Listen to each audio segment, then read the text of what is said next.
நம்முடைய ஆண்டவரும் உலக இரட்சகருமாய் இருக்கிற இயேசு கிறிஸ்துவின் அன்பு நிறைந்த நாமம் மகிமைப்படுவதாக. இயேசுவின் மாறாத நித்திய நாமத்தால், அந்த நித்திய அன்பினால் நான் உங்களை வாழ்த்தி வரவேற்கிறேன். கர்த்தர் உங்கள் ஒவ்வொருவரையும் ஆசீர்வதிப்பாராக. இன்றைக்கும் இந்த ஆராதனையின் மூலமாய் ஆண்டவர் நம்மேல் வைத்திருக்கிற அந்த அன்பை ஒரு வாக்குத்தத்தத்தின் மூலமாய் வெளிப்படுத்த போகிறார். அதற்கு முன்பாக இந்த மாத வாக்குத்தத்தம், பிப்ரவரி மாத வாக்குத்தத்தத்தை நாம் சொல்லுவோமா? பிப்ரவரி மாத வாக்குத்தத்தம் சங்கீத புஸ்தகம் 71ஆம் அதிகாரம் 3வது வசனம். Psalm 71:3. நான் எப்பொழுதும் வந்து அடையத்தக்க கன்மலையாயிரும், என்னை ரட்சிப்பதற்கு கட்டளையிட்டீரே, நீரே என் கன்மலையும் என் கோட்டையுமாய் இருக்கிறீர். அப்படியே கர்த்தர் உங்கள் ஒவ்வொருவரையும் ஆசீர்வதிப்பாராக. அடுத்த வாரம் நமக்கு ஒரு புதிய மாதத்தை தேவன் காண கிருபை செய்ய போகிறார். இந்த 2 மாதங்களிலும் கரம் பிடித்து நம்மை வழிநடத்த ஆண்டவர், உன்னை ரட்சிப்பதற்காகவே நான் உன்னோடு இருக்கிறேன் என்று சொன்ன ஆண்டவர் இந்த 2 மாதங்களிலும் நம்மை ரட்சித்திருக்கிறார், நம்மை காப்பாற்றி இருக்கிறார், நமக்கு உதவி செய்திருக்கிறார். எவ்வளவோ காரியங்களை கர்த்தர் எண்ணில் அடங்காத நன்மைகளை ஆண்டவர் நமக்கு செய்திருக்கிறார். அதற்காக நான் ஆண்டவருக்கு நன்றி செலுத்துகிறேன். ஆண்டவர் இந்த புதிய மாதத்திலே, அடுத்த மாதம் மார்ச் மாதத்திலே தம்முடைய அன்பை வெளிப்படுத்தும்படியாய் நமக்கு கொடுத்த வாக்குத்தத்த பகுதி எரேமியா தீர்க்கதரிசியின் புஸ்தகம், பேஜ் நம்பர் 915. வாக்குத்தத்தம் எடுத்து வைத்துக் கொள்ளுங்க. Page number 915. எரேமியா 31:3 நான் வாசிக்கிறேன், அதன் பிறகு நீங்கள் வாசிங்கள். பேஜ் நம்பர் 915, 915வது பக்கம். எரேமியா 31:3. பூர்வ காலம் முதல் கர்த்தர் எனக்கு தரிசனையானார் என்பாய், ஆம், அநாதி சிநேகத்தால் உன்னை சிநேகித்தேன், ஆதலால் காருண்யத்தால் உன்னை இழுத்து கொள்ளுகிறேன். இந்த வேத பகுதியை நான் யாவரும் சேர்ந்து சொல்லுவோமா? பூர்வ காலம் முதல் கர்த்தர் எனக்கு தரிசனையானார் என்பாய், ஆம், அநாதி சிநேகத்தால் உன்னை சிநேகித்தேன், ஆதலால் காருண்யத்தால் உன்னை இழுத்து கொள்ளுகிறேன். இந்த வேதத்தின் மீது கருத்தை வைத்து நாம் ஜெபிப்போம். பரலோக பிதாவே, நீ தந்த நல் வார்த்தைக்காய் உமக்கு நன்றி செலுத்துகிறேன், உம்மை ஸ்தோத்தரிக்கிறேன். தகப்பனே, எங்களுக்கு தரிசனை தந்த ஆண்டவர் எங்களை சிநேகித்து உம்முடைய காருண்யத்தால் இழுத்து பக்கமாய் வைத்திருக்கிறீரே, அதற்காக உமக்கு நன்றி செலுத்துகிறேன், உம்மை ஸ்தோத்தரிக்கிறேன். தகப்பனே, இந்த வசனத்தை உம்முடைய பிள்ளைகள் ஒவ்வொரு மேலும் அந்த மாறாத நித்திய அன்பு அவர்களுக்குள் வெளிப்படும்படியாய் உம்முடைய கருத்தை வைத்து ஆண்டவரை ஒவ்வொரு மீதும் நான் ஜெபிக்கிறேன். தகப்பனே இயேசுவே, உம்முடைய பிள்ளைகளுக்கு இறங்குவீராக, உம்முடைய பிள்ளைகளை ஆசீர்வதிப்பீராக, உம்முடைய பிள்ளைகளை ரட்சிப்பீராக. உம்முடைய நாமத்தை மகிமைப்படுத்துகிற வேளையிலே உம்முடைய பிரசன்னமும் மகிமையும் வல்லமையும் அவர்கள் மேல் இறங்கும்படியாய் நான் ஜெபிக்கிறேன். தகப்பனே, கழிந்த மாத வாக்குத்தத்தத்தின்படி கர்த்தர்களை நன்றாய் நடத்தினீர், அதற்காய் ஸ்தோத்திரம். அதோடு இந்த புதிய மாத வாக்குத்தத்தத்தின்படி இன்னும் அதிகமாய் கர்த்தர்களை ஆசீர்வதித்து வழிநடத்தப் போகிறீர், அதற்காக உமக்கு நன்றி. இயேசுவின் நாமத்தால் இந்த வாக்குத்தத்தத்தை சுதந்திரித்துக் கொள்கிறோம். இயேசுவின் நாமத்தில் பிதாவே, ஆமேன், ஆமேன். யாவரும் சேர்ந்து சொல்லுவோமா? எரேமியா 31:3. பூர்வ காலம் முதல் கர்த்தர் எனக்கு தரிசனையானார் என்பாய், ஆம், அநாதி சிநேகத்தால் உன்னை சிநேகித்தேன், ஆதலால் காருண்யத்தால் உன்னை இழுத்து கொள்ளுகிறேன். இதில் 3 முக்கியமான வார்த்தைகள் இருக்கிறது. பூர்வ காலம், இன்னொன்று அநாதி சிநேகம், இன்னொன்று காருண்யம். இந்த 3 வார்த்தைகள் இருக்கிறது. இந்த 3 வார்த்தைகளுக்கும் ஒரு சின்ன விளக்கம் கொடுக்கணும். பூர்வ காலம் என்பது நாம் அறியாத காலம், அதற்கு விளக்கம் பின்னால் வருகிறது, சொல்லுகிறேன். அநாதி சிநேகம், மாறாத சிநேகம், மாறாத நட்பு, மாறாத அன்பு. காருண்யம், குட்னஸ், காருண்யம், நன்மைகள். காருண்யம் என்று சொல்லும்போது நன்மைகள் என்று அதற்கு பொருள் வருகிறது. முதலாவதாக, பூர்வ காலம் முதல் கர்த்தர் எனக்கு தரிசனையானார். பூர்வ காலம் முதல் கர்த்தர் எனக்கு தரிசனையானார். பூர்வ காலம், நான் உருவாக்கப்பட்ட காலம் முதல் கர்த்தர் எனக்கு தரிசனையானார்.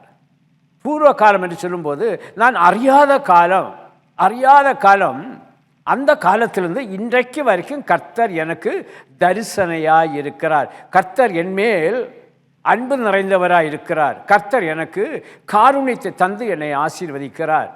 அநேக வேளையில் நன்மைகளை பெற்றவர்கள் அந்த நன்மைகளை மறந்து விடுகிறார்கள். ஆண்டவரை பார்த்து கேட்க வேண்டிய நேரத்தில் கேட்க வேண்டியதை கேளாமல் மௌனமாய் இருந்து விடுகிறார்கள். ஆண்டவரை பார்த்து சில வேளையில் ஏன் என்று கேள்வி கேட்க ஆரம்பிக்கிறார்கள்.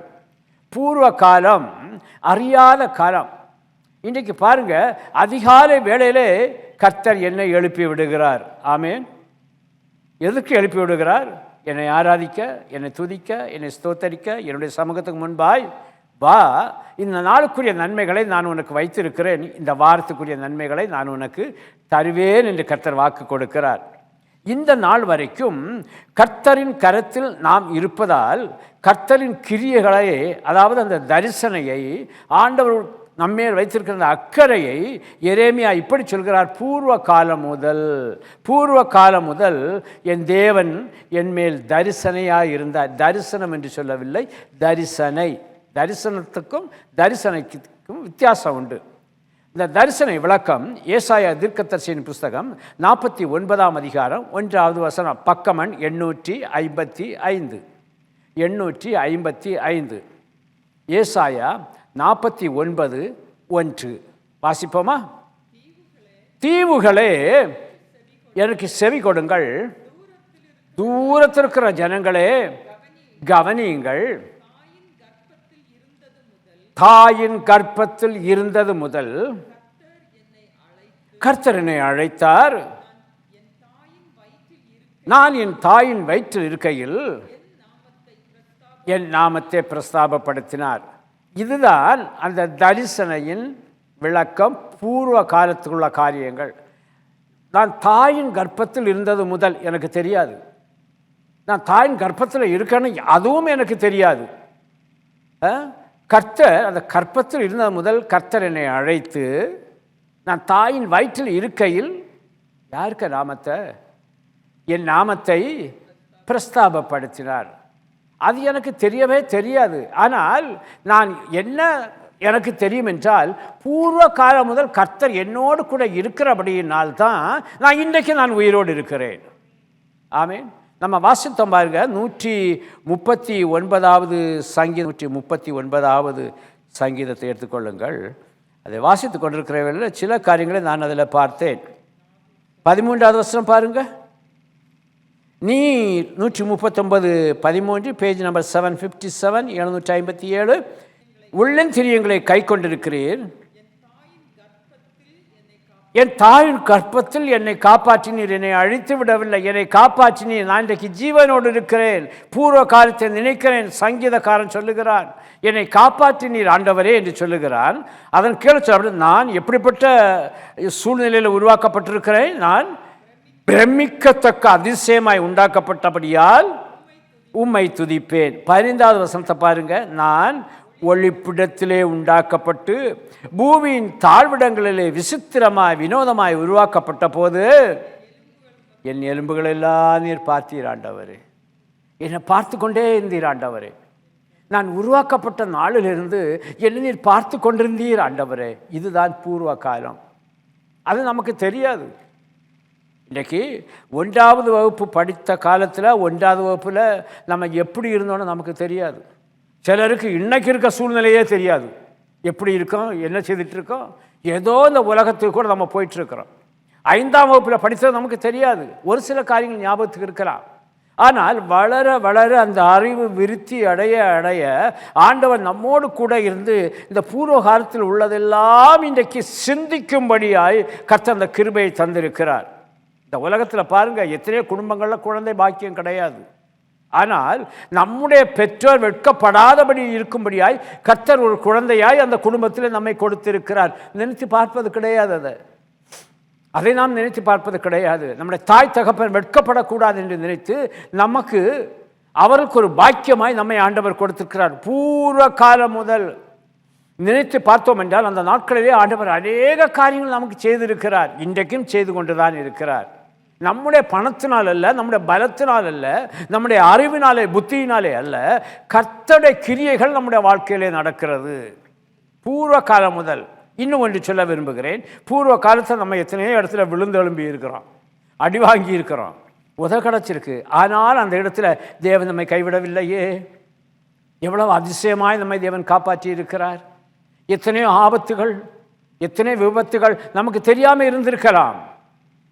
அந்த நாட்களை நான் சொல்வது இப்போ குழந்தை பருவத்தில் சொல்கிறேன். அந்த பூரா காலத்தில் நமக்கு நாம் ஜென்மித்த காலத்திலிருந்து இன்றைக்கு வரைக்கும் கர்த்தர் எத்தனையோ காரியங்களை செய்திருக்கிறார். இங்கே சொல்லி இருக்கிறார், ஆண்டவர் சொல்லுகிறார், நான் என் தாயின் வயிற்றில் இருக்கையில் என் நாமத்தை பிரஸ்தாபப்படுத்தினாராம். எவ்வளோ ஒரு ஆசீர்வாதமான ஒரு பகுதி.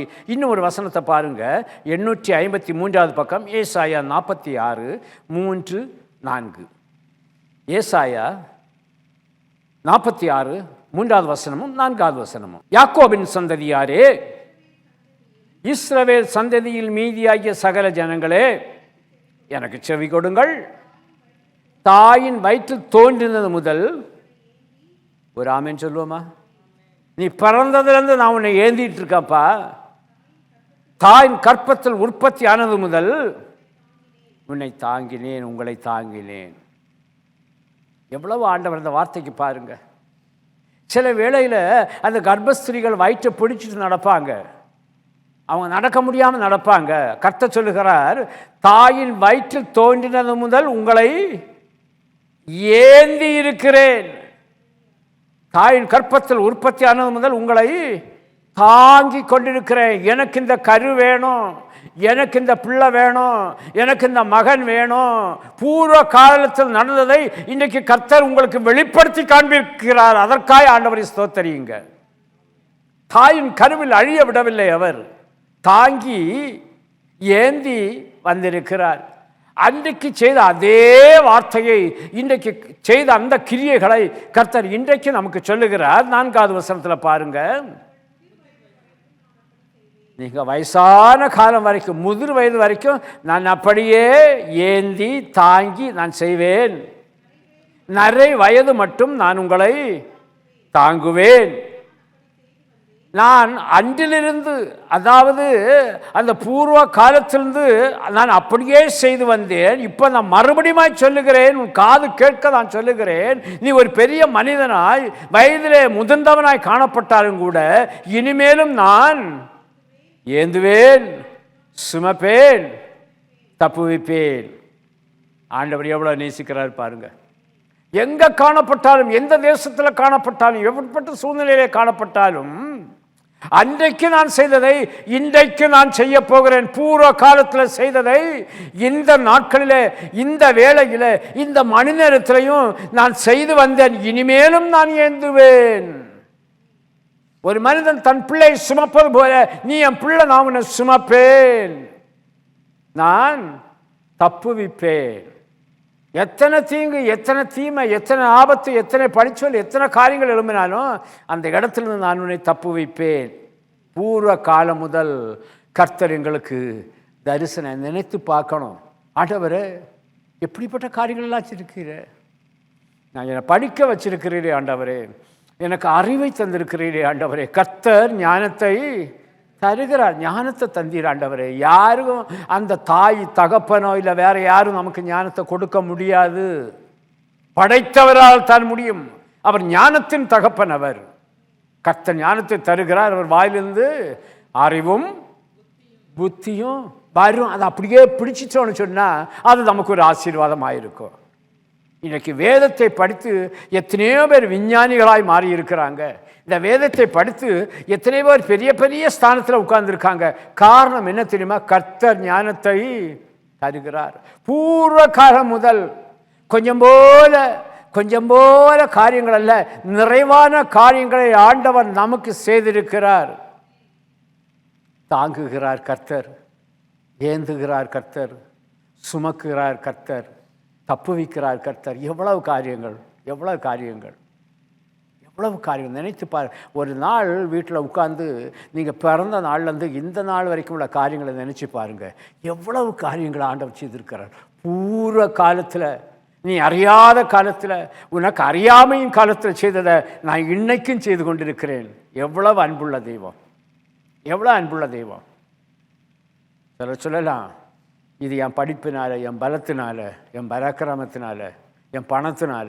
இல்லவே இல்லை. கர்த்தர் செய்ய நினைத்த ஒவ்வொரு காரியங்களும் அது நமக்கு பெரிய ஒரு ஆசீர்வாதமாக இருக்கிறது. இதோடு முடிந்து போகவில்லை.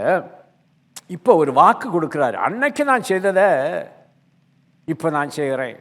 ஏன்னா நான் ஏந்துவேன், சுமப்பேன், தப்பு விற்பேன்.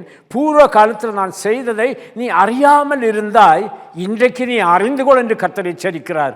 சபைக்கு, மக்களுக்கு, உங்களுக்கு கர்த்தர் சொல்லுகிறார். அன்னைக்கு நான் செய்ததை உனக்கு தெரியாது, நீ அறிந்து கொள்ளவில்லை. இன்றைக்கு நீ அறிந்து கொள். நான் யார் என்பதை நீ அறிந்து கொள். யார் என்பதை நீ அறிந்து கொள். ஆண்டவரை தேடுங்க. தேடுகிற உணர்வுள்ள ஒரு மனிதனைத்தான் கர்த்தர் இன்றைக்கு தேடிக்கொண்டிருக்கிறார். ஆண்டவரை தேடுகிற உணர்வுள்ள ஒரு மனிதனை கர்த்தர் தேடிக்கொண்டிருக்கிறார். பூர்வ காலம் முதல் கர்த்தர் எனக்கு தரிசனையாய் இருந்தார் என்று சொல்வீர்கள் என்றால், என்னை காப்பாற்றுவார் என்று சொல்வீர்கள், காப்பாற்றினார் என்று சொல்வீர்கள் என்றால், இன்றைக்கும் அவர் காப்பாற்ற வல்லவராக இருக்கிறார். கர்த்தரனை தாங்க வல்லமையாக இருக்கிறார் என்றால் அவர் இன்றைக்கும் தாங்குவார். என்னை சுமந்து கொள்ளும் ஆண்டவர் என்று சொல்வீர்கள் என்றால் கர்த்தர் உங்களை சுமந்து கொள்வார். என்னை தப்புவியும் என்று சொல்வீர்கள் என்றால் சிங்கத்துக்கும் கரடிக்கும் பொல்லாங்கனுக்கும் கர்த்தர் உங்களை தப்புவிக்க அவர் வல்லவராக இருக்கிறார். பூர்வ காலம் முதல் நான் உனக்கு தரிசனையாக இருந்திருக்கிறேன். நான் உங்களை தாங்குவேன், உங்களை ஏந்துவேன், உங்களை சுமப்பேன், உங்களை தப்புவிப்பேன். கர்த்தர் உயர்த்தி ஆசீர்வதிக்க வல்லவராக. இன்னொரு வசனம் சொல்லப்பட்டிருக்கிறது, என் தாயின் வயிற்றில் இருக்கிற என் நாமத்தை கர்த்தர் பிரஸ்தாபப்படுத்தினாராம். எவ்வளோ நல்ல ஆண்டவர் பாருங்க. அடுத்ததாக சொல்லுகிறார், எரேமியா 31:3 வாசிங்க. பூர்வ காலம் முதல் கர்த்தர் எனக்கு தரிசனையானார். ஆம், அநாதி சிநேகத்தால் உன்னை சிநேகித்தேன். அநாதி சிநேகம், ஆரம்ப காலத்தில் அதே சிநேகம்தான் இன்றைக்கு உன்னோடு இருக்கிறது, உங்களோடு இருக்கிறது. அநாதி சிநேகம். ஆண்டவரை விட்டு எங்கே போனாலும் கூட, எங்கே ஓடினாலும் கூட, ஒன்று பாருங்க, உங்களுக்கு எல்லாருக்கும் தெரியும், யூதாஸ் ஆண்டவரை காட்டி கொடுக்க வந்திருக்கிறான். ஆண்டவரை காட்டி கொடுக்கிறான். ஆண்டவர் அவனை பார்த்து என்ன கேட்டார் தெரியுமா? சிநேகிதனே, சிநேகிதனே. பிதா ஆண்டவராய் இயேசுவுக்கு சீஷனாய் அவனை மாற்றி கொடுத்தார். ஆனால் அவனோ ஆண்டவருடைய சிநேகத்திலிருந்து விலகினான். விலகினதன் முடிவு, அவனே ஒரு முடிவை தேடிக்கொண்டான். இதுதான் மனுஷன் சொல்கிற தலையெழுத்து. அவனே ஒரு முடிவை தேடிக்கொண்டான். ஆனால் மல்கியா தீர்க்கதரிசியின் புஸ்தகம் 1ஆம் அதிகாரம் 1-2, மல்கியாவை கொண்டு பாரம் பாருங்க, ஆண்டவருடைய வார்த்தையின் பாரத்தை பாருங்க. மல்கியாவை கொண்டு கர்த்தர் இஸ்ரவேலுக்கு சொன்ன வார்த்தையின் பாரம், பாரத்தோடு ஆண்டவர் சொல்லுகிறார். என்ன சொல்லுகிறார்? ஒரு ஆமேன் சொல்லுவோமா? அந்த பாரத்தோடு ஆண்டவர் வாராரு. அந்த வார்த்தையின் பாரம். எப்பா, நான் உன்னை சிநேகித்தேன் அப்பா, உன்னை நேசிக்கிறேன் அப்பா, உன்னை அன்பு கூறுகிறேன் அப்பா. எவ்வளவு ஒரு அருமையான வார்த்தை. ஆண்டவருடைய கர்த்தர் இஸ்ரவேலுக்கு சொன்ன வார்த்தையின் பாரம் என்ன? நான் உங்களை சிநேகித்தேன். இப்போ நீங்கள் எங்கே இருக்கிறீங்க? நான் உங்களை சிநேகித்தேன் அல்லவா? நீங்கள் இப்போ எங்கே இருக்கிறீங்க? என் சிநேகத்துக்குள்ளே இருக்கிறீங்களா? என் நட்புக்குள்ளே இருக்கிறீங்களா? கொஞ்சம் சிந்தித்து பாருங்க. நான் அநாதி சிநேகத்தால், அன்னைக்கு தாயின் வயிற்றில் உருவான அந்த சிநேகம், உன்னை நான் பார்க்கணும், உங்ககிட்ட பேசணும். நம்ம கருவை ஆண்டவருடைய கண்கள் கண்டது, பேசணும், உன்னை நான் ஆசீர்வதிக்கணும், உனக்கு இந்தந்த காரியத்தை இந்தந்த பிளான் நான் வைத்திருக்கிறேன், இந்த திட்டங்களை நான் நிறைவேற்றி தரணும். அநாதி சிநேகத்தால் உன்னை சிநேகித்தேன். ஆண்டவருடைய சிநேகத்தை விட்டு, அந்த நட்பை விட்டு, அந்த அன்பை விட்டு வெளியே போன பிறகு ஒன்றுமே கிடைக்காது. யூதாஸ் ஆண்டவரோடு இருக்கிற வேளையில் அந்த சிநேகத்துக்குள்ளுக்கு தான் இருந்தான். ஆனால் அவன் ஆண்டவரை காட்டி கொடுத்ததுக்கு அப்புறம், அப்போ கூட ஆண்டவர் கேட்டார், அந்த ஆண்டவருக்கு அன்பை பாருங்க. அப்போ 12 பேரும் ஆண்டவருடைய சிநேகிதர்கள். 12 பேரும் ஆண்டவருடைய சிநேகிதர்கள். அந்த வார்த்தை இயேசுவின் வாயிலிருந்து வருகிறது. சிநேகிதனே, யூதாசேன்னு கூப்பிடவில்லை, சிநேகிதனே. காட்டி கொடுக்கிறவன் மேலும் ஆண்டவருடைய அன்பு இருந்து, ஆனால் அதே வேளையில் ஆண்டவருடைய பாதத்தில் விழுந்து கிடக்கிறவன் மேலும் ஆண்டவருக்கு அன்பு உண்டு, அந்த சிநேகம் உண்டு. கர்த்தர் ஒரு நாள் நம்மளை கைவிடவே மாட்டார், கைவிடவே மாட்டார். மனுஷன் கைவிடலாம். இன்னைக்கு பாருங்க, தாய் அன்பு எங்கேயோ போயிடுச்சு, தகப்பன் அன்பு எங்கேயோ போயிடுச்சு, புருஷன் அன்பு எங்கேயோ போயிடுச்சு, மனைவியுடைய சிநேகம் எங்கேயோ போயிடுச்சு, பிள்ளைகளுடைய சிநேகம் எங்கேயோ போயிடுச்சு. இந்த உலகத்தில் தேடியும் கிடைக்காத காரியம். அன்பாக இருப்பாங்க, ரொம்ப சந்தோஷம், அன்பாக இருப்பாங்க. நான் உங்ககிட்ட அன்பாக தான் இருக்கிறேன், நான் உங்களை நேசிக்கிறேன் சொல்லுவாங்க, எல்லாருமே சொல்லுவாங்க, சிநேகத்தை பற்றி சொல்லுவாங்க. கொஞ்ச நாள் தான். இப்போ நடந்து செல்கிற ஒரு மனிதன் இடறி கீழே விழுகிறான் என்றால் அதே போல தான் சிநேகமும். கொஞ்ச நாள் இருக்க அப்புறம் அது இடறி கீழே விழுந்து விடுகிறது, போய் விடுகிறது. இந்த ட்ரெயினில் ட்ராவல் பண்ணுறவங்கள பார்த்தா தெரியும், ஃப்ளைட்டில் ட்ராவல் பண்ணுறவங்கள பார்த்தா தெரியும். பக்கத்தில் இருக்கவங்கள்ட்ட பேசிகிட்டே இருப்பாங்க, நல்லா பழகுவாங்க. இறங்குறதுக்கு ஒரு 10 நிமிஷத்துக்கு முன்னாடி உங்கள் அட்ரஸை கொடுங்க, இல்லைன்னா உங்கள் இமெயில் ஐடி கொடுங்க, நான் உங்களுக்கு பதில் அனுப்புகிறேன், நீங்களே எனக்கு பதிலும்.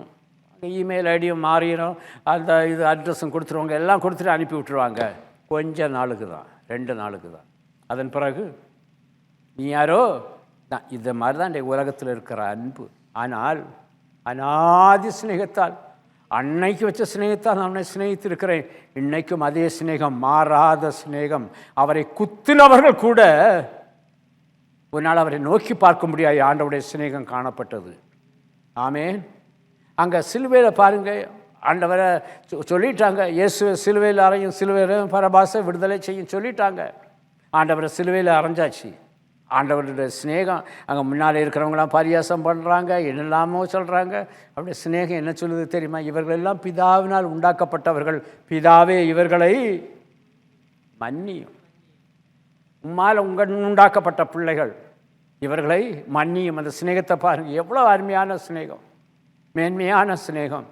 யோவான் எழுதின சுவிசேஷம் 16ஆம் அதிகாரம் 27வது வசனம் இயேசு சொல்லுகிறார். யோவான் 16:27, பேஜ் நம்பர் 152, புதிய ஏற்பாடு புஸ்தகத்தில் யோவான் 16:27. ஆண்டவருங்க ஒரு இன்னொரு ஆசீர்வாதத்தை தருகிறார். யோவான் 16:27, நீங்கள் என்னை சிநேகித்து நான் தேவனிடத்தில் புறப்பட்டு வந்தேன் என்று விசுவாசிக்கிறபடியினால் பிதா தாமே உங்களை சிநேகிக்கிறார்.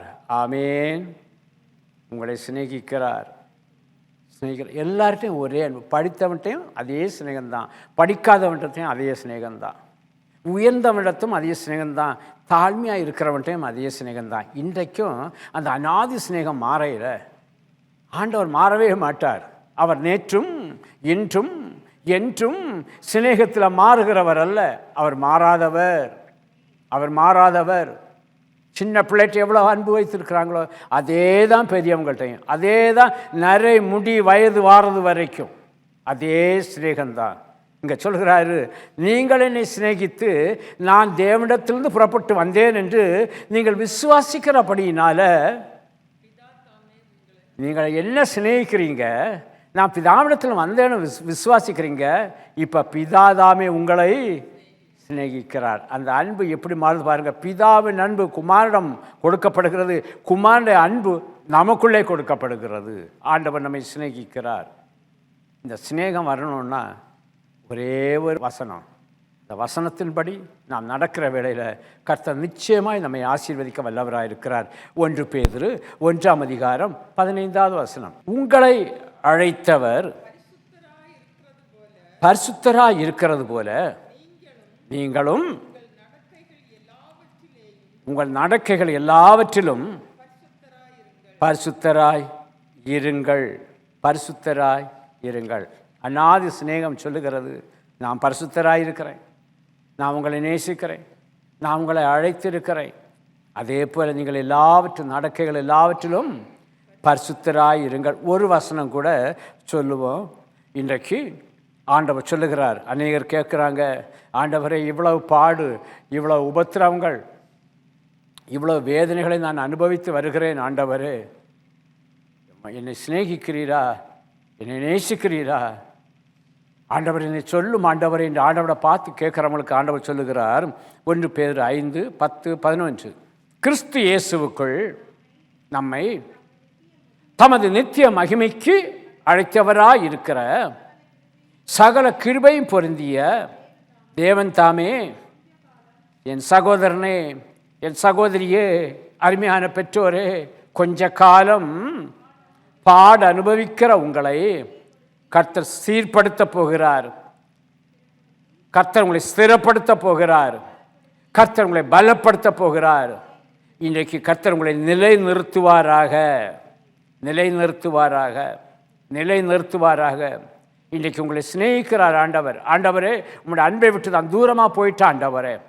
உம்முடைய அன்பை, உம்முடைய சிநேகத்தை நான் குறை சொன்னேன் ஆண்டவரே. உம்முடைய சிநேகத்தை மற்றவரிடம் பரியாசமாய் சொன்னேன் ஆண்டவரே. இன்றைக்கு வேதனை அனுபவிக்கிறேன். பாட அனுபவிக்கிற உங்களை ஆண்டவர் இறங்கி வருகிறார். நான் சொல்லுகிறேன் இல்லையா, ஆண்டவருடைய சிநேகம் மாறாதுன்னு. அவர் மாறாதவர், மாறாது. அநாதி சிநேகத்தால் உன்னை சிநேகித்தேன். நீ இன்றைக்கு பாட அனுபவிக்கிறாயா?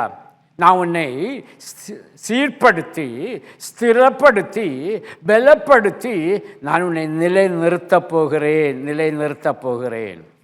ஆமேன், ஆமேன். கர்த்தர் அப்படியே ஒவ்வொருவரையும் ஆசீர்வதிக்க விரும்புகிறார். ஒரு காரியத்தை சொல்லணும், நம்ம அவருக்கு மகிமையும் வல்லமையும் சதா காலங்களிலும் உண்டாயிருப்பதாக, உண்டாயிருப்பதாக. மூன்றாவதாக நான் வாசிக்க கேட்ட நமக்கு தந்த வாக்குத்தத்தப்படி, பூர்வ காலம் முதல் கர்த்தர் எனக்கு தரிசனையானார். ஆம், அநாதி சிநேகத்தால் உன்னை சிநேகித்தேன், ஆதலால் இழுத்து கொள்ளுகிறேன் சொல்லியிருக்கிறார்ல. பாடநம்பிக்கிறவனை சீர்படுத்த போகிறேன், ஸ்திரப்படுத்த போகிறேன், பலப்படுத்த போகிறேன், உன்னை நிலைநிறுத்த போகிறேன். ஆனால் அதனால் உன்னை காருண்யத்தால் நான் இழுத்து கொள்கிறேன். காருண்யத்தால் உன்னை இழுத்துக்கொள்கிறேன். காருண்யம், நான் சொன்னபடி நன்மையினால் நான் உன்னை இழுத்து கொள்ள போகிறேன். உனக்கு நன்மை செய்ய போகிறேன். காருண்யம் என்பது நன்மை, குட்னஸ், நன்மையான காரியங்களை நான் உனக்கு செய்ய போகிறேன். நன்மையான காரியங்களை வேத வசனத்தின்படி நாம் பார்த்தோம் என்றால் எடுக்க வேண்டாம். சகரியா 9:17 சொல்லியிருக்கிறது, கர்த்தருடைய காருண்யம் பெரியது. ஆமென். கர்த்தருடைய காருண்யம் பெரியதென்று சொல்லப்பட்டிருக்கிறது. அவர் கொஞ்சம் போல கொடுத்துட்டு நீ உட்கார்ன்னு சொல்ல மாட்டார். உங்களுக்கும் கொஞ்சம்தான், அவங்களுக்கும் கொஞ்சம் தான், அப்படி அல்ல. அவர் எல்லாருக்கும் பொதுவானவர், அவர் பாரபட்சமற்றவர். ஆண்டவர் நன்மையின் செய்ய போனால் அந்த நன்மை பெரிதான நன்மைகளை அவர் செய்கிறாரா. சங்கீதம் 18:35 சொல்லப்பட்டிருக்கிறது. அந்த நன்மையை பெற்ற நாம் பூர்வ காலம் முதல் கர்த்தர் எங்களுக்கு தரிசனையாயிருந்தார் என்பாய். அநாதி சிநேகத்தால், ஆம், அநாதி சிநேகத்தால் உன்னை சிநேகித்தேன், ஆதலால் காருண்யத்தால் உன்னை இழுத்துக் கொள்கிறேன். அந்த காருண்யத்தை தந்து நன்மைகளை செய்து நான் உன்னை இழுத்துக் கொள்கிறேன். சங்கீதம் 18:35, உமது இரட்சிப்பின் கேடகத்தை எனக்கு தந்தீர், வலதுகரம் என்னை தாங்குகிறது, உமது காருண்யம் என்னை அப்படியே நிறுத்தக்கூடாது, ஆமேன்னு சொல்லி நிறுத்தணும். ஆமேன். உமது காருண்யம் என்னை பெரியவனாக்கும். இந்த புதிய மாதம் செல்வதற்கு முன்பாய் இந்த வசனத்தை வைத்து ஜெபம் பண்ணுங்க. ஆண்டவருக்கு நன்றி செலுத்துங்க. ஆண்டவரே, எனக்கு தரிசனை தந்தவர் நீராண்டவரே, என்னை சிநேகித்தவர் நீராண்டவரே, காருண்யத்தை தந்து என்னை இழுத்துக் கொள்கிறேன் என்று சொன்னவரே ஆண்டவரே. வசனம் சொல்லுகிறது, உன்னத பாட்டை சொல்லுவேன், என்னை இழுத்து கொள்ளும் உமக்கு பின்னே உங்களை நீங்கள் ஒப்பு கொடுத்து உங்களை இழுத்து கொண்டார் என்றால் உங்கள் பின்னால் ஒரு கூட்டம் வருவதுக்கு ஆயத்தமாக இருக்கிறது. முதலாவது உங்கள் குடும்பம் வரும், அதன் பிறகு ஒரு கூட்டம் வர ஆயத்தமாக இருக்கிறது. கர்த்தர் உங்கள் ஒவ்வொருவரையும் ஆசீர்வைத்து வழி நடத்துவாராக. வாக்கு தத்துவத்தை வைத்து ஜெபியுங்கள், வசனத்தை வைத்து ஜெபியுங்கள். கர்த்தர் பெரிய காரியங்களை செய்வார். நாம் எல்லாரும் எழுந்து நிற்போமா?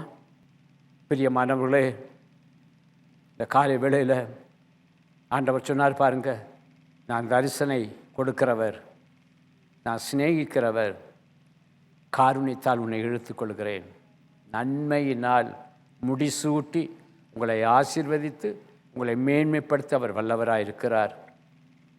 நீங்கள் பயப்படவே வேண்டாம், கவலைப்படவே வேண்டாம். ஆண்டவர் சொல்லுகிறார், ஒருவேளை இந்த உலகத்தில் பாட அனுபவித்து கொண்டு இருக்கிறேன், கொஞ்சம் ஆண்டவரை விட்டு டிஸ்டன்ஸுக்கு வந்துட்டேன், அதனால தான் எனக்கு இந்த உபத்திரவம். ஆண்டவர் உபத்திரவத்தை கொடுக்கிறவன் அல்ல, உபத்திரவத்தை அற்பமாக எண்ணுகிறவரும் அல்ல, தமது முகத்தை திருப்பிக் கொள்ளுகிறவரும் அல்ல. ஆண்டவர் சொல்லுகிறார், நீ பாட அனுபவிக்கிற உன்னை நான் சீர்படுத்துவேன், உன்னை ஸ்திரப்படுத்துவேன், உன்னை பலப்படுத்துவேன், உன்னை நிலைநிறுத்துவேன். இன்றைக்கு கர்த்தர் இந்த வார்த்தையின் மூலமாய்த்தான் நம்மை இந்த இடத்துல கொண்டு வந்து நிலை நிறுத்தி இருக்கிறார். கர்த்தர் நம்மை சீர்படுத்தி இருக்கிறார். கர்த்தர் நம்மை ஸ்திரப்படுத்தி இருக்கிறார். கர்த்தர் நம்மை பலப்படுத்தி இருக்கிறார். இன்னும் கொஞ்ச காலத்தில் கர்த்தர் உங்களை யார் என்று காண்பிக்க போகிறார். அநாதி சிநேகத்தால் உன்னை சிநேகித்தேன். நீ ஆண்டவரோடு இருப்பாய் என்றால் அவருடைய காருண்யம் உன்னை ஆசீர்வதிக்கும், உன்னை பெரியவனாக்கும். காருண்யத்தால் உன்னை இழுத்துக்கொள்கிறேன். உலகத்தில் இந்த ஆண்டவருடைய சிநேகத்தை தவிர வேறு எந்த ஒரு சிநேகம் மேலானது கிடையாது. கொஞ்சம் நம்மை மீட்பதற்காக, நம்மை பாவ அழுக்கிலிருந்து அந்த சேற்றிருந்து மீட்பதற்காக பூமியின் கடையாந்தரங்களிலே விழுந்து கிடந்த நம்மை தம் இரத்தத்தால் கழுவி சுத்திகரிக்கும்படியாய் தன் ஜீவனை விட்டாரே. அந்த சிநேகத்துக்கு ஈடாக இந்த உலகத்தில் என்ன சிநேகம் இருக்கிறது? யார் இன்றைக்கு தியாகம் செய்கிறார்கள்? யார் இன்றைக்கு நம்மை மீட்டுக் கொள்வார்கள்? அநேக வேளையிலே அநேகராலும், மருத்துவராலும், பெற்றோராலும், பிள்ளைகளாலும் கைவிடப்பட்ட ஒரு சூழ்நிலை வந்த வேளையில் எழுதி தந்தார் இல்லையா, என் மகனே என் மகளை நான் உன்னை விட்டு விலகுவதும் இல்லை, உன்னை கைவிடுவதும் இல்லை என்று எழுதி தந்தாரே.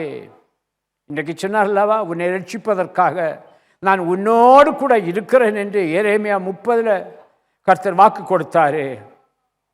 அநாதி சிநேகத்தால் இன்றைக்கும் இப்பொழுதும் நான் உன்னை சிநேகிக்கிறேன். சிலுவையை பார், சிலுவையிலே நோக்கிப்பார், அங்கு சிதைந்து தொங்கிக் கொண்டிருக்கிறேன் சரீரத்தை பார், அதிலிருந்து வடிகிற இரத்தத்தை பார், என் மாம்சத்தை பார். Glory to God. கிழிக்கப்பட்ட அந்த சரீரத்தை நீ பார். எல்லாம் உனக்காக, எல்லாம் உனக்காக. காரணம், உன்மேல் வைத்த சிநேகத்துக்காக, உன்மேல் வைத்த சிநேகத்துக்காக. கொஞ்சம் சிந்தித்து பார்ப்போமா? பூர்வ காலம் முதல், நீ அறியாத காலம் முதல் நான் உனக்கு தரிசனையாயிருந்தேன், தரிசனையாயிருந்தேன். இன்றைக்கு அநாதி சிநேகத்தால் நான் உன்னை சிநேகித்தேன் மகனே மகளே என்று சொல்லுகிறேன். இருப்பினும் நீ என்னை சிநேகிப்பா என்றால் காருண்யத்தால் உன்னை இழுத்துக் கொள்கிறேன். நீ அறியாத நன்மைகளை தந்து, நீ தெரியாத நன்மைகளை தந்து, நீ பார்த்திராத நன்மைகளை தந்து உன்னை நான் இழுத்துக் கொள்ளுகிறேன், இழுத்துக் கொள்ளுகிறேன். எத்தனை பேர் ஆயத்தமாக இருக்கிறீங்க? எத்தனை பேர் ஆயத்தமாக இருக்கிறீங்க? கொஞ்சம் சிந்தித்து பாருங்க. உங்கள் சரீரத்தில் அற்புதம் நடக்கும் என்று நீங்கள் விசுவாசித்தால் நிச்சயம் அற்புதம் நடக்கும். ஏனென்றால் அநாதி சிநேகத்தால் உன்னை சிநேகித்து நன்மைகளை தரப்போகிறேன். ஒரு நல்ல ஒரு விடுதலை உன் சரீரத்தில் தரப்போகிறேன், உன் ஆத்துமாவில் தரப்போகிறேன், உன் சரீரத்தில் தரப்போகிறேன், உன் ஆவியிலே தரப்போகிறேன். ஆண்டவரே, என்னை தாழ்த்துகிறேன். ஆண்டவரே, என்னை உம்முடைய கருத்தில் தாழ்த்தி ஒப்பு கொடுக்கிறேன். ஆண்டவரே, நல்ல பிதாவே, உமக்கு நன்றி செலுத்துக்கிறேன், நன்றி செலுத்துக்கிறேன். ஆண்டவரே, இயேசுவின் நாமத்தால் உம்முடைய சமூகத்துக்கு முன்பாய் காணப்பட்ட உம்முடைய பிள்ளைகளுக்காய் ஜெபிக்கிறேன். ஆண்டவரே, கர்த்தர் திருச்சபைக்கு நன்மை செய்திருக்கிறேன், அதற்காய் ஸ்தோத்திரம். சாட்சியோடு உம்முடைய நாமத்தை மகிமைப்படுத்தின நம்முடைய பிள்ளைகளுக்காய் ஜெபிக்கிறேன். வழிவாசல்களை கர்த்தர் திறந்திருக்கிறீர், அதற்காய் ஸ்தோத்திரம். அப்பா, தொடர்ந்து உம்முடைய பிள்ளைகளை ஆசீர்வதியின் தகப்பனே, உமக்கு நன்றி ஆண்டவரே, நன்றி ஆண்டவரே. அவருடைய கண்ணீரை பார்த்தீர், எங்கள் ஜெபத்தை கேட்டீர், பதில் தந்திருக்கிறீர். உமக்கு கோடான கோடி ஸ்தோத்திரம் கர்த்தாவே. தொடர்ந்து கர்த்தருக்குள் வளர வாழ அந்த அநாதி சிநேகத்துக்குள்ளே காணப்பட கிருபை தாரும். சபை குடும்பங்கள் முழுவதும் உம்முடைய கருத்தில் ஒப்புக் கொடுக்கிறேன். அவருடைய குடும்பத்தை உம்முடைய கருத்தில் ஒப்புக் கொடுக்கிறேன். தூர தேசத்தில் காணப்படுகிற பெற்றோர், ஆண்டவரே, குடும்பத்தில் இருக்கிறவர்கள், பிள்ளைகள், பேர பிள்ளைகள், ஆண்டவரே, புருஷர்கள், எல்லாரையும் உடைய கருத்தில் ஒப்பு கொடுத்து நான் ஜெபிக்கிறேன். ஆண்டவரே, ஒவ்வொருவரையும் கருத்து நினைத்தருளும்படியாக ஜெபிக்கிறேன். ஆண்டவரே, ஆசீர்வதிங்க. ஆண்டவரே, அநாதி சிநேகத்தால் அவர்களையும் சிநேகித்து உம்முடைய காருண்யத்துக்குள்ளே அவளை மூடி மறைத்து நீர் பாதுகாத்து கொள்ளும்படியாக ஜெபிக்கிறேன். தகப்பனே, இன்றைக்கு உம்முடைய சமூகத்தின்பாய் காணப்படுகிற ஒவ்வொரு குடும்பத்திலும், ஒவ்வொரு வாழ்க்கையிலும், தனிப்பட்ட ஜீவியத்திலும், அவர்கள் கையின் பிரயாசங்கள் எல்லாவற்றிலும், வேலை செய்கிற ஸ்தலத்திலும் ஒரு மேன்மையை, உயர்வை நீர் கட்டளையிடும்படியாக ஜெபிக்கிறேன். சரீரத்தில் காணப்படுகிற, சரீரத்தை பாழ்படுத்துகிற அந்த சபிக்கப்பட்ட வியாதியின் கூறுகளும் இயேசுவின் நாமத்தினால வேறற்று போகும்படியாய் ஜெபிக்கிறேன் ஆண்டவரே. வேதம் சொல்லுகிறது, அபிஷேகம் பண்ணப்பட்டவனை தொடாது என்று. அபிஷேகம் பண்ணப்பட்டவனுடைய பிள்ளைகளை சத்துரு தொடாதவனா ஆண்டவர், இந்த வியாதியின் கூறுகள் தொடாதவனா அந்த கிரிகளை கர்த்தர் அழித்து போடும்படியாய் ஜெபிக்கிறேன் தகப்பனே. ஒவ்வொரு இடத்திலும் ஆண்டவரே உங்களுடைய பிள்ளைகளை உயர்த்தி நீர் ஆசீர்வதியும். எல்லா வன்கண் பொறாமை எரிச்சலின் ஆவிகளும் கிரிகளுக்கு விலக்கி மீட்டு பாதுகாத்து கொள்ளும். போக்கிலும் வருத்திலும் கூட இந்த வழிகளெல்லாம் பாதுகாத்து கொள்ளும். அவருடைய அனுதின ஆகாரத்தை கர்த்தர் ஆசீர்வதித்து தாரும்.